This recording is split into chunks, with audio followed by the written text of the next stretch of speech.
Hi everybody. Today I thought I'd share how I store my fabrics. It's such a personal thing. You got to know how you'll use it, where will you be able to store it, what's the best way I can remember where the fabric is. This is what I came up with. Cat hairs. This is what I came up with before moving here to my off-grid spot. I originally had, fabrics in color. I've always sorted my fabrics into color families, but I didn't have them as sorted, and they were always in cardboard boxes, so I had to open boxes and look through. And then I bought, and I know you can't see it on camera, but I will include pictures, I promise, of these plastic containers that are the package says they're 16.1 by 11.1 by 5.9. In centimeters, that would be 40.9 by 28.2 by 15.0.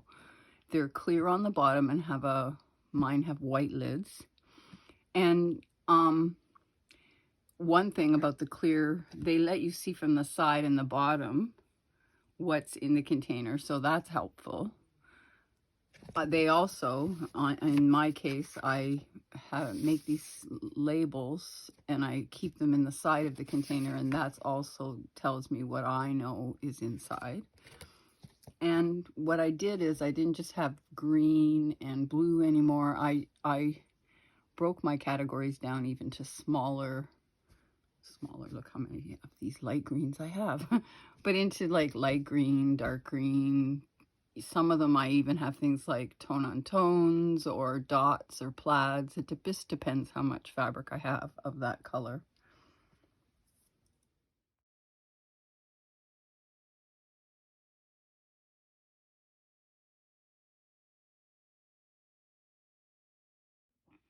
What I really like about these containers is they're stackable, and that allows me to use them for more than just storing my fabrics.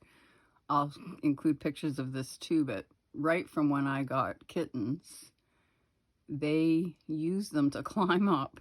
So here at this house, in this tiny place, I actually give all the window space to the cats to look outside because they don't go outside. And in several of those, I have stacks of these containers up to the edge of the window and then blankets on them. And they use that to look out the window. I also have a couple of stacks beside my desk with a shelf on it. And the shelf is very useful to me as it extends my desk another 6 or 8 inches. But there's all these fabrics underneath. When I need them, I just move the shelf and grab a container. So they're flexible that way too. So that's really good. And I've kept a whole bunch of them out in the garage that I have because I don't have enough room in the house for them all. And I have to say, I've been here now 14 years. And everything is fine. They have lived through winters and springs and summers all out in the garage, and the fabric is wonderful.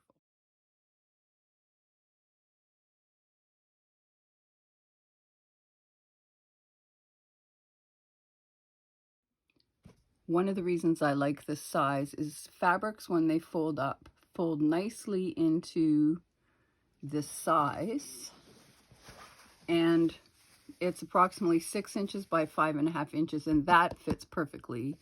2 rows in this container, and if I have a little extra, I can even shove a few down the center like that. But it fits the size of fabric, it fits it perfectly. So that is the size that I would look for. Now I'm going to show you how I fold fabrics for fitting into these containers. Okay, this is definitely not going to get fully on camera, but I'll try and describe as I go. For yardage that's a half a yard and larger, I by the way fold up to 2 yards, and they fit nicely into this container. I only press my fabrics when I go to use them, so you know, keeping them flat and smooth isn't a requirement. So for larger pieces of fabric, larger than like a half a yard and larger, I fold the fabric selvage to selvage.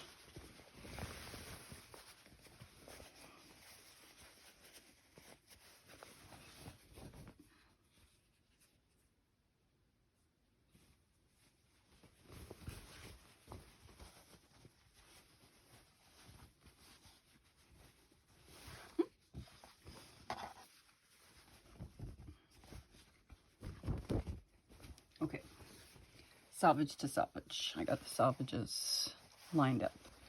Then I fold the selvage over in half to the folded edge. This way you can see better. So now it's in fours widthwise. And then what I do is I approximately 6 inches. When you start folding your fabric, you get to know what 6 inches is, but if you feel like you need a guide, cut a cardboard that's 6 inches wide or use your 6-inch ruler.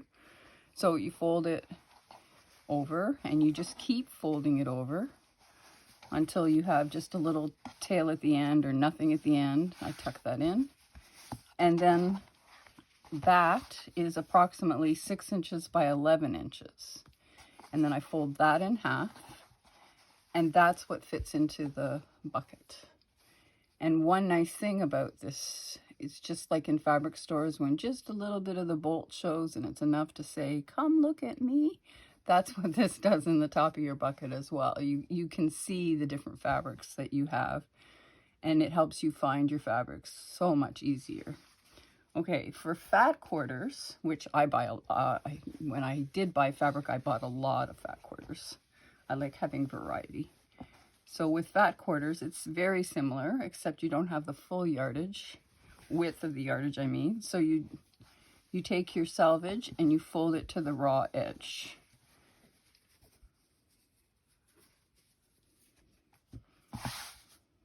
And then you do the same thing. You get your 6 inches and you fold it over. And then your other 6 inches approximately and fold it over. And then there you go. It's ready to go in the container. If I have smaller pieces that are approximately 6 inches wide or even a little bit bigger, I do the same principle, getting them down to the size of approximately 6 inches by 5.5 inches. But with a kind of edge at the top so I can see them a little bit. And anything smaller than that are my scraps, and they go in other places. I have strings for string scraps. I have, I keep 1.5 inch squares for my postage stamp quilt. I keep a couple of other different sizes, 2 inches and 2.5 inches. And what else do I keep? Oh, little tiny pieces like string threads and smaller than 1.5 inches. I are too small for strings. I put in a container, and I when that container's full, I dump it into a used pillowcase, and I keep dumping them into the used pillowcase till the pillowcase is pretty full, and then I stitch up the edge of the pillowcase, and that becomes a cat bed for my cats. If you don't have a cat or a dog to give a bed to, you could always, well, you have to ask first, but sometimes animal shelters are happy to receive these kind of gifts, and it's a great way to use up your tiniest of scraps that you're not going to use and that they don't get thrown out. Now, as I mentioned, I label each container, and I actually have a few pages where because I have buckets in the house and I have buckets in the garage, I keep a little log that shows me where that particular bucket should be. Anyways, I have an online version of this video. I will put the link in the description, and on that page you will also find a free PDF of my labels that you can download and then or request, and they'll get sent to you via email. And then you can label your own containers with a fancy frame. All right, I hope this tip is helpful to you. It was one of those things that I thought you might be interested in. Thanks for watching.